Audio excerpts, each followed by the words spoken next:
느헤미야에게 배우다 세 번째 시간, 하나님께서 주신 마음이라는 제목입니다. 느헤미야는 조국의 아픈 이야기를 듣습니다. 성벽이 무너지고 성문이 불탔다는 이야기를 듣습니다.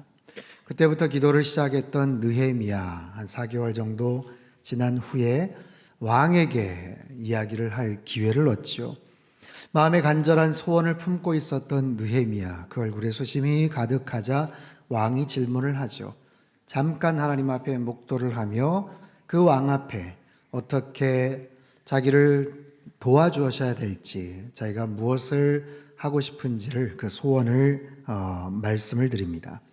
기도의 사람 느헤미야는 오랫동안 기도하면서 왕이 그런 질문을 던졌을 때 뭐라고 이야기를 할지 잘 준비된 대답을 했고, 결국 하나님께서 왕의 마음을 움직여 주셔서 고국에 가서 문제를 해결할 수 있도록 허락을 받습니다.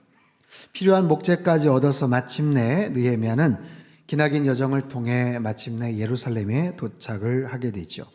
지도를 보시면 오른쪽에 이제 수산, 페르시아의 수산궁이 있고요. 또 왼쪽에 예루살렘이 있습니다. 파란색 아마 라인을 따라서 그렇게 가지 않았을까 싶어요. 한 1,300-400km 정도 되는 아주 먼 거리입니다. 한 2개월, 3개월 정도 되었을 그 긴 여정을 마치고 오늘 11절 말씀을 보면 내가 예루살렘에 이르러 머무른 지 사흘 만에 라는 말씀이 나와요. 머무른 지 사흘 만에. 왜 사흘일까? 이걸 지나치게 영적인 의미로 해석할 필요는 없어요. 그냥 장거리 여정으로 인해 쌓인 피로를 푸느라고 좀 쉬었겠죠. 하지만 그 시간 동안도 계속해서 기도를 했을 겁니다. 그렇게 소원을 품고 기도하면서 도착을 했던 그 예루살렘, 만감이 교차를 했겠죠. 그의 예루살렘 방문은 아마도 첫 번째 방문일 거예요. 그는 할아버지 때에 바벨론 포로로 끌려와서 그곳에서 정착을 했던 이민자 후손입니다. 느헤미야가 태어난 곳은 페르시아예요. 그래서 그곳에서 태어나서 그곳에서 성장하고 자라면서 교육을 받고 또 관직으로 아주 대단한 성공을 이룬 이민 3, 4세 정도로 생각을 하면 됩니다. 그런 느헤미야에게 있어서 할아버지의 나라 모국에 돌아와서 엄청난 과제를 수행해야 했던 그 느헤미야, 좀 하나님 앞에 계속해서 기도를 드릴 수밖에 없었을 거예요. 드디어 그가 움직입니다. 12절 말씀 같이 읽죠. 시작. 내 하나님께서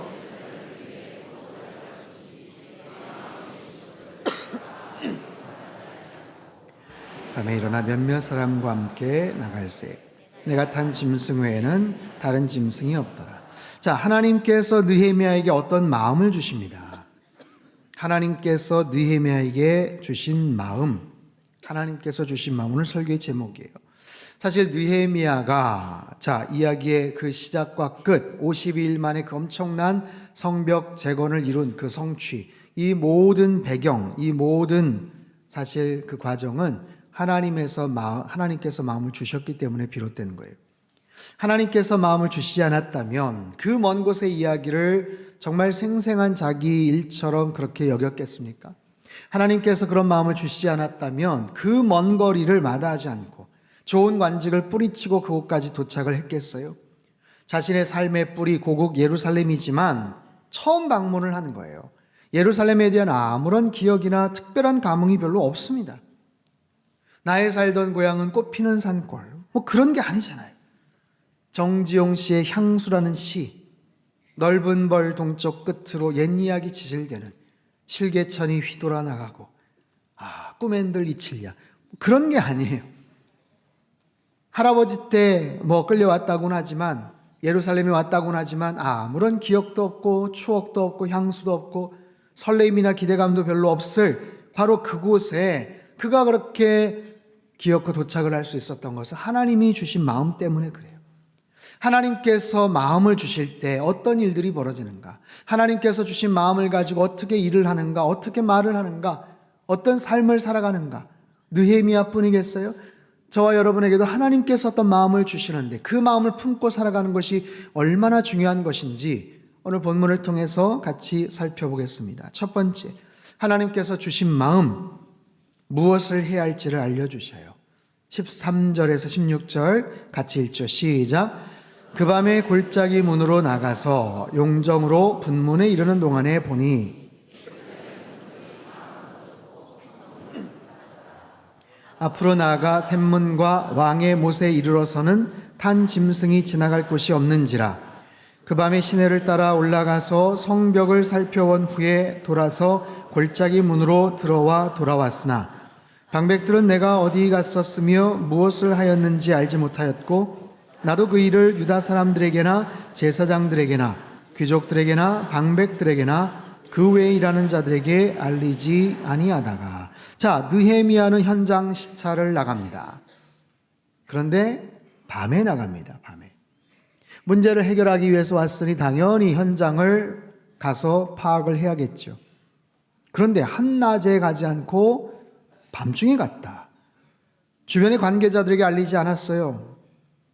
수행원 몇 명만 데리고 나간 것 같아요. 왜 그랬을까요? 여러분, 느헤미야가 어떤 자격으로 예루살렘에 왔는지 여러분 아세요? 그는요, 페르시아 황제의 파견에 의해서 총독의 자격으로 온 거예요. 예루살렘의 총독의 자격으로 왔어요.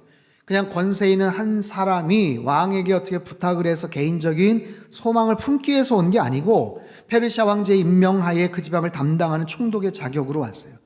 그렇다면 우리 상식으로라면 마땅히 현재 있는 관계자들을 불러서 브리핑을 받아야 돼요.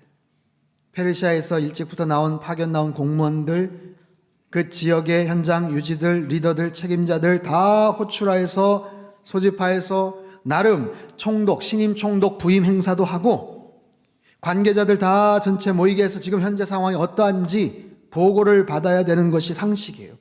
하지만 본문 어디에서도 느헤미야가 허세를 부린다거나 관직을 이용해서 호통을 친다거나 그런 모습이 없습니다. 그는 자신이 왜 이곳에 왔는지를 누구한테도 말하지 않았어요. 그저 조용히 몇몇 수행원들과 함께 한밤중에 현장 시찰을 합니다. 자, 이것이 하나님께서 주신 마음이에요. 그는 지금 대접받으려고 온 거 아닙니다. 사람들에게 대접받으려고. 야, 왕의 술관은 좋기는 한데 얼마나 살벌한지 몰라. 날마다 긴장 속에 살아가. 차라리 여기서 마음 편하게 내가 떵떵거리면서 내가 나름대로 뭔가를 해야지. 그러자고 온 것 아니에요. 신임 총독 취임 행사가 이게 뭐야 하면서 짜증내는 것도 아니에요. 그는 일하러 왔어요. 성벽을 재건하기 위해서 그곳에 온 거예요. 자, 하나님께서 주신 마음, 어떤 마음? 일의 순서와 방법을 알려주십니다. 무엇을 먼저 해야 될지, 누구와 함께 해야 될지, 누구에게 연락을 해야 될지. 그는 일부러 유대 지역의 관계자들, 유지들에게 연락하지 않았습니다. 그들이 어떻게 어떤 모습으로 반대자들과 연결되어 있는지를 알 수가 없기 때문에. 후에 보면 알지만 적들이 멀리 있지 않았어요. 내부의 적들, 서로 내통하고 기득권을 유지하기 위해서 혈안이 되어 있는 악한 자들이 많았습니다. 생각해 보세요. 그 오랜 시간 동안 기도로 준비를 했는데, 그 오랜 시간 동안 고생을 하면서 그곳에 왔는데 오자마자 첫 단추를 잘못 깬다면 얼마나 속상하겠어요. 와서 이를 그르치고 만나지 말아야 될 사람들에게 엉뚱한 거짓 정보를 듣는다면 얼마나 속상하겠어요. 하나님의 마음을 먼저 아는 것, 하나님께서 원하시는 대로 일들을 진행해 나가는 것, 이것이 얼마나 중요한지 몰라요. 사랑하는 성도 여러분, 혹시 여러분 가운데 중요한 일을 앞두고 계신 분 계십니까? 뭔가 크고 정말 부담되는 일들을 시작하셔야 되는 그런 분들 계셔요? 여러분, 기도하시기 바랍니다. 마음에 소원을 품고 먼저 하나님 앞에 기도하세요. 그럴 때 하나님께서 우리에게 어떤 마음을 주실 줄 믿습니다. 하나님의 마음이요, 나의 마음이 아니고, 나의 개인적인 욕심이 아니고, 나의 개인적인 생각이 아니고 하나님이 주신 마음, 이 모든 상황을 정확하게 객관적으로 영적으로 감찰하고 바라볼 수 있는 그런 하나님의 마음, 일의 우선순위가 어떠한지, 누구를 먼저 만나야 되는지, 어디에 먼저 전화를 해야 되는지, 이 모든 것이 하나님이 주신 마음에서 시작됐다면 우리가 시작하는 그 일에요, 힘이 실리게 돼요. 권위가 세워지게 됩니다. 그것은 나의 힘이 아니라 하나님이 주신 힘이에요. 하나님이 주신 영적인 권위입니다. 그래서 일들이 잘 되게 되어 있어요. 그래서 일들이 번창하게 되고 부흥케 되는 거예요. 바라기는 하나님께서 우리 모든 성도님들, 하나님께서 어떤 마음을 주실 텐데 그 마음 잘 깨달으시고 품으시고 하나님 주신 마음대로 그렇게 행동하시고 순종하실 수 있게 되기를 바랍니다. 그럴 때 그 마음 붙잡고 나갈 때 하나님께서 형통케 하시고 주님의 뜻을 저와 여러분을 통해서 이루게 될 줄로 믿습니다. 두 번째, 하나님께서 주신 마음 어떻게 말해야 할지도 알려주셔요. 17절, 18절 말씀 같이 읽겠습니다. 시작. 후에 그들에게 이르기를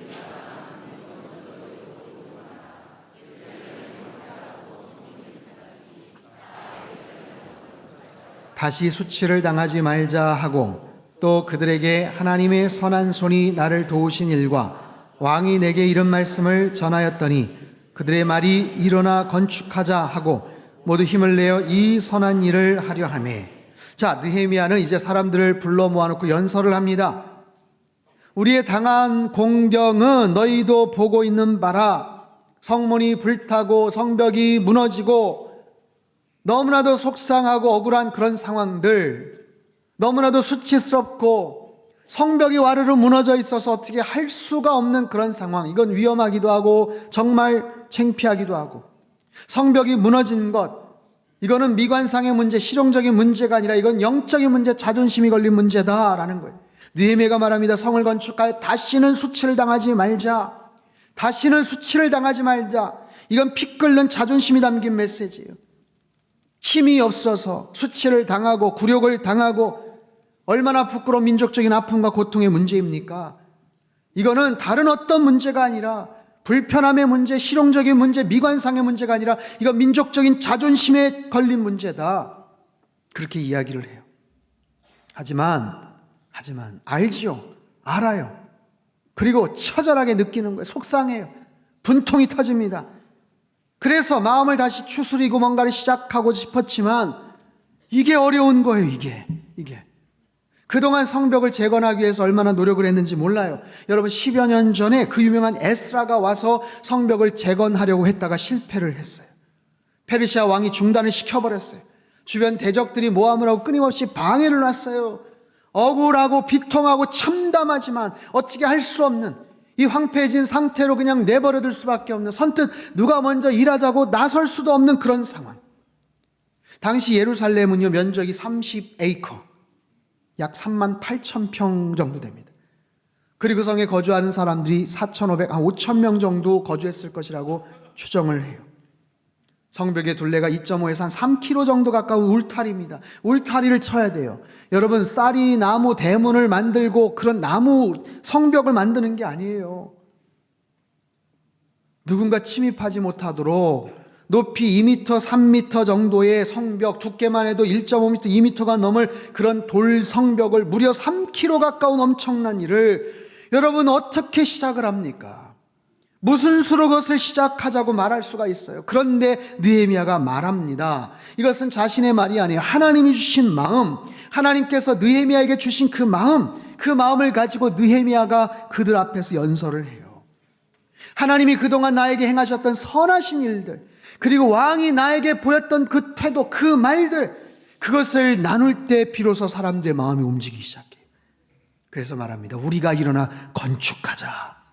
우리가 일어나 건축하자. 모두 힘을 내어 이 선한 일을 하자.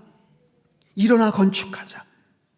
그 말에 사람들이 감동을 받습니다. 설득을 당합니다. 삶의 방향을 바꿔나갑니다. 여러분, 지금은 세상을 떠났지만 애플의 스티브 잡스, 한때 펩시콜라 부사장인 존 스컬리를 영입하려고 했어요. 꼭 필요한 사람. 근데 당시만 해도 애플이라는 회사는 실리콘밸리에서 그다지 유명하지를 않았습니다. 그런 애플에서 한참 잘 나가던 펩시콜라 부사장을 영입하려고 러브콜을 보내자 그 사람이 떨떠름한 반응을 보여요. 그때 한참 이야기하면서 헤어질 때 스티브 잡스가 남겼던 아주 유명한 말, 당신 평생 설탕물만 팔다가 생을 마치겠습니까? 아니면 나와 함께 세상을 바꾸겠습니까? 거기에서 돈을 벌고 유명해지고 아무리 그런다고 해도 평생 설탕물만 팔겠습니까? 아니면 나와 세상을 바꾸겠습니까? 며칠 후에 스컬리는 애플로 자리를 옮깁니다. 이처럼 말에는 힘이 있어요. 단순한 정보나 지식을 전달하는 게 아니고 누군가의 심금을 울리면서 마음을 감동시켜 놓는, 그래서 어떤 경우 한 사람의 일평생을 바꿔놓는 설득력 있는 말들, 그 한마디의 말들, 여러분 사람의 말도 그러할진데 하나님께서 주신 마음으로 말을 하면 얼마나 힘이 있겠습니까? 사랑하는 성도 여러분, 누군가에게 중요한 말을 혹시 하셔야 됩니까? 어떤 중요한 자리에서 어떤 중요한 메시지를 전해야 됩니까? 여러분 기도하시고 하나님의 마음을 구하십시오. 그리고 어떻게 말해야 될지 여러분 지혜를 달라고 구하세요. 지난 주 중에 제 친한 친구가 전화를 했어요. 지금 대기업 부장으로 있는데 갑자기 회사 CEO 앞에서 보고를 하러 들어갔다고 해요. 근데 너무 긴장을 해서 보고를 망쳤다고 속상해했습니다. 자기가 잘 아는 분야고 자신 있는 이야기인데 갑작스럽게 가서 보고를 하려다 보니까 갑자기 눈앞이 하얘지면서 횡설수설했다고 얘기를 해요. 그래서 제가 위로해 주면서, 야, 나도 아직도 마이크 잡으면 떨려. 설교할 때 아직도 긴장된다. 여러분 보이시죠? 긴장되는 거. 그게요, 훈련이 돼서 그래요. 긴장을 엄청 하는데 전혀 안 긴장하는 것처럼 훈련을 잘해서. 마이크를 잡으면 앞에 서서 뭔가를 얘기하려면 쉬운 게 아니에요. 어떻게 이야기를 하고 어떻게 조리 있게 말을 해야 되는가. 자, 그래서 제 친구한테 성경 말씀 하나를 알려주면서 위로했어요. 이사야 50장 4절 말씀인데 우리 같이 읽죠. 시작. 주 여호와께서 학자들의 혀를 내게 주사 나로 곤고한 자를 말로 어떻게 도와줄 줄을 알게 하시고 아침마다 깨우치시되 학자들 같이 알아듣게 하시도다. 아멘. 학자의 혀를 나에게 주사 곤고한 자에게 어떻게 말할 줄 알게 하시고 필요한 상황에 어떻게 설득력 있게 말해야 될지 가르쳐 주시고 아침마다 깨우치시되 학자처럼 알아듣게 하나님 말씀, 영원한 생명의 진리의 말씀, 하나님의 그 신묘막측한 지혜가 담겨있는 하나님의 그 말씀을 계속해서 습득할 때 내가 어떻게 말하고 어떻게 전달해야 될지를 가르쳐 주시고, 사랑하는 성도 여러분, 느헤미야의 그 연설로 인해서 그들이 일어납니다. 그들이 힘을 냅니다. 사람의 말은 사람을 살리기도 하고 죽이기도 하는 거예요.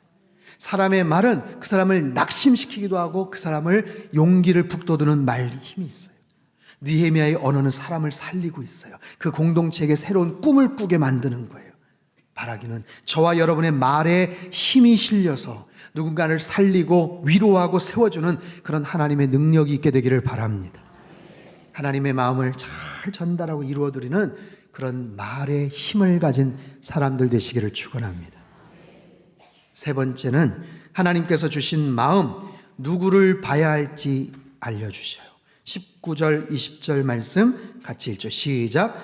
호론 사람 산발랏과 종이었던 암몬 사람 도비아와 아라비아 사람 게셈이 이 말을 듣고 우리를 업신여기고 우리를 비웃어 이르되 너희가 하는 일이 무엇이냐? 너희가 왕을 배반하고자 하느냐 하기로 내가 그들에게 대답하여 이르되 하늘의 하나님이 우리를 형통하게 하시리니 그의 종들인 우리가 일어나 건축하려니와 오직 너희에게는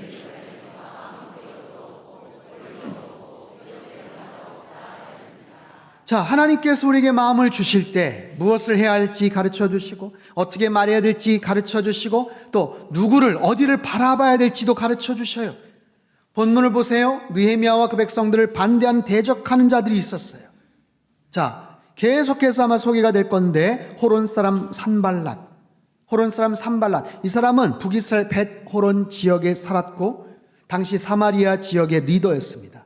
총독이었다고도 해요.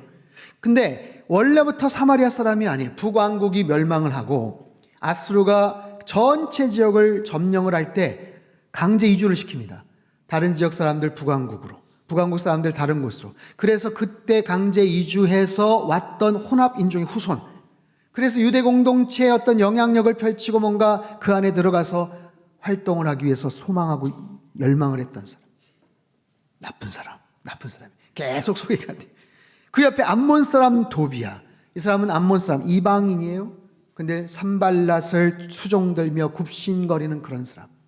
아라비아 사람 게셈, 아라비아는 과거 에돔이 있던 이스라엘 지도를 보면 그 동쪽에서 넓은 세력을 확장하며 살았던 그 지역의 리더 역할을 했던 사람. 그들이 모여서 작당을 하고 악담을 합니다. 회방을 놓는 거에 끊임없이 줄기차게 방해를 해요. 하지만 느헤미야는 그들 때문에 두려워하지 않습니다. 그들을 바라보지 않습니다. 그 때문에 신경 쓰고 그것 때문에 공사가 중단되지 않아요. 오직 하나님께서 주신 마음, 그 마음은 뭐냐? 어디를 바라봐야 될지, 누구를 바라봐야 될지 정확하게 알고 있었어요. 또한 느헤미야는 왕을 바라보거나 의지하지 않습니다.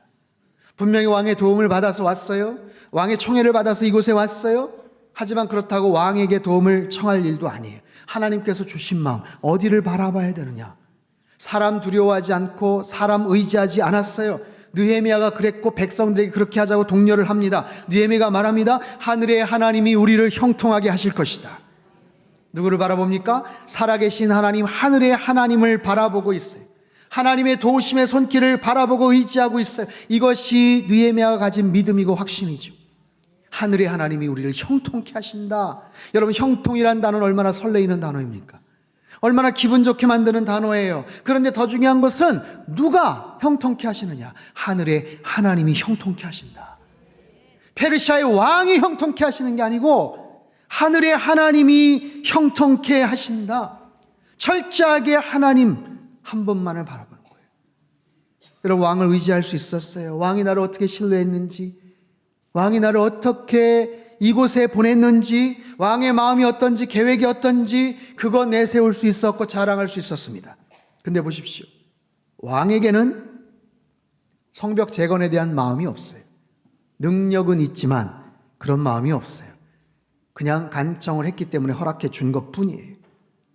분명히 아닥사스다 왕은 페르시아 전체를 다스리는 최고 통치자 맞습니다. 하지만 하나님이 더 높고 위대하신 분이세요. 하늘의 하나님께서 우주의 창조자의 주권자 되신 그분이 페르시아만이겠어요? 그 모든 지역, 그 모든 상황들을 감찰하시는 최고 통치자, 최종 결정권자 되시는 줄 믿습니다. 느헤미야는 그 사실을 알았어요. 정말로 중요한 것이 하나님의 마음이다. 왕의 마음이 아니라, 왕의 계획과 왕의 의도가 아니라, 왕의 복심이 아니라 하나님의 마음이 무엇인지를 그는 깨닫고 그것을 백성들에게 말하고 있습니다. 일어나 건축하자. 백성들이 감동을 받아요. 뭐라고 얘기할 때? 하나님의 선한 도우심이 어떻게 됐는지, 그리고 왕이 어떻게 자기를 도왔는지, 그 말에 사람들이 감동을 받아서 일어나 건축하자 얘기합니다. 자, 하나님이 행하신 일, 페르시아의 왕이 그렇게 얘기했다는 일, 이 사람들이 어디에 감동을 받은 거예요? 둘 다겠죠? 그런데 만약에 하나님이 도우신 일이 아니라 왕이 그렇게 얘기했대, 그것 때문에 그들이 힘을 얻었다면 공사는 힘들어집니다. 그래서 느헤미야는 분명하게 다시 언급을 하고 짚어요. 왕이 이 일들을 좋게 여기고 형통케 하실 것이다 가 아니라 살아계신 하늘의 하나님께서 우리를 형통케 하실 것이다. 백성들이 어디를 주목하고 어디를 바라봐야 될지, 누구를 의지해야 될지 분명히 말하고 있습니다. 성벽 재건을 도우시는 분은 왕이 아니라 살아계신 하나님이시다. 여러분, 우리의 삶을 형통케 하시는 분은 살아계신 하나님이신 줄 믿습니다. 어디를 바라보게 하느냐, 어떤 마음을 품게 하느냐, 리더의 중요한 역할이죠. 어린 왕자를 썼던 생텍쥐베리가 이런 말을 했어요. 만약 여러분이 배를 짓고자 한다면 더 많은 나무를 얻고 일을 나누고 지시하는 데만은 힘을 쓰지 말라. 다만 사람들에게 광대하고 끝없는 바다에 대한 동경심을 갖게 하라. 무슨 말인지 이해가 되십니까? 만약에 배를 짓고자 한다면 북을 둥둥둥둥 치며 사람들을 불러 모아 애써 그 사람들에게 설명하지 마라. 차라리 광활한 바다의 그 엄청난 동경심과 그 감동을 가슴에 품게 하라. 어디를 바라보게 하느냐, 어떤 마음을 품게 하느냐, 굉장히 중요한 거예요. 사랑하는 성도 여러분, 하늘의 하나님이 우리를 형통케 하실 줄 믿습니다. 하늘의 하나님께서 저와 여러분의 삶을 형통케 하실 줄 믿습니다. 여러분, 그 하나님만을 바라보십시오. 사람 때문에 두려워하지도 마시고 사람 의지하면서 낙심하지 마십시오. 우리 이 본문을 보면서 느헤미야에게 배우는 거예요. 하나님께서 주신 마음을 갖는 것이 얼마나 중요한 것인지, 하나님께서 주신 마음이 있을 때 그 삶이 어떻게 펼쳐질지, 무엇을 해야 할지, 어떻게 말해야 될지, 누구를 바라봐야 될지. 자, 하나님께서 이렇게 우리에게 마음을 주셔요. 묻겠습니다. 여러분에게는 어떤 마음을 주셨습니까? 지난 일주일 살면서 하나님이 여러분에게 주신 마음은 어떤 마음이에요? 느헤미야 첫 번째서부터 두 번째 계속해서 우리에게 도전하시는 말씀, 기도의 사람 느헤미야, 마음의 소원을 품었던 느헤미야, 하나님 주신 마음 아닐까요? 사랑하는 아들아 딸아, 너 왜 기도하지 않니? 너 왜 마음의 소원을 품지 않니? 너 내가 볼 때 중요한 일인 것 같은데, 너 간절한 소망인 것 같은데 왜 가슴에 품지 않니? 관심이 없니? 이루어지지 않아도 괜찮니? 상관없니? 왜 소망을 품지 않니?